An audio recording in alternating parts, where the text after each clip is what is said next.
நாமக்கல் பள்ளிப்பாளையத்தில் நடந்த சிறுநீரக விற்பனை தொடர்பாக வழக்கு பதிவு செய்ய உத்தரவிடப்பட்டிருக்கிறது.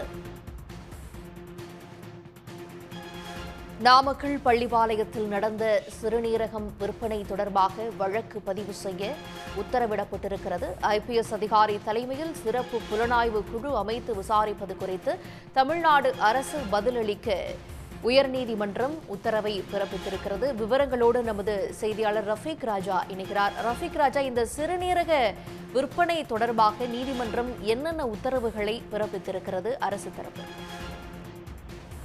நிச்சயமாக பரமக்குடியைச் சேர்ந்த சக்தீஸ்வரன் என்பவர்தான் உயர்நீதிமன்ற மதுரை கிளையில் ஒரு பொதுநல வழக்கினை தாக்கல் செய்திருந்தார்.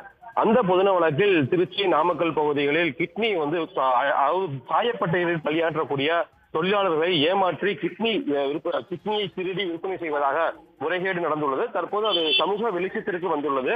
எனவே இந்த கிட்னி விவகாரத்தில் சிபிஐ விசாரணைக்கு உத்தரவிட வேண்டும். மேலும் இதில் சம்பந்தப்பட்ட நபர்கள் மீது உரிய நடவடிக்கை எடுக்க உத்தரவு பிறப்பிக்க வேண்டும் என்றுதான் மனு தாக்கல் செய்திருந்தனர். இந்த மனுதான் சற்று முன்பாக நீதிபதிகள் சுப்பிரமணியம் மற்றும் நீதிபதி அருள் முருகன் ஆகியோர் அடங்கிய அமர்வில் விசாரணைக்கு வந்தது. விசாரணையின் போது தமிழக அரசின் கூடுதல் தலைமை வழக்கறிஞர் அஜ்மல் கான் ஆஜராகி தமிழக அரசு இந்த உடல் உறுப்புகள் சம்பந்தமாக பல்வேறு நிபந்தனைகளை விதிக்கப்பட்டுள்ளது.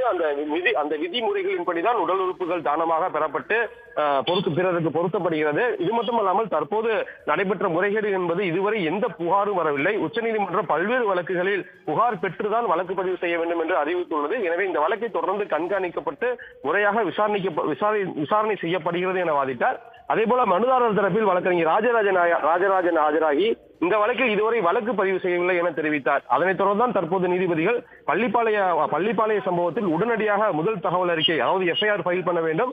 இது சம்பந்தமாக டிஜிபியிடம் என்ன நடவடிக்கை எடுக்கப்பட்டுள்ளது, இதில் என்ன குழு அமைக்கப்பட உள்ளது என்பது குறித்து விவரமாக கேட்டு தெரிவிக்க வேண்டும் என்று கூறி இந்த வழக்கு விசாரணை 3 மணிக்கு ஒத்திவைத்துள்ளனர். விவரங்களுக்கு நன்றி ரஃபீக் ராஜா.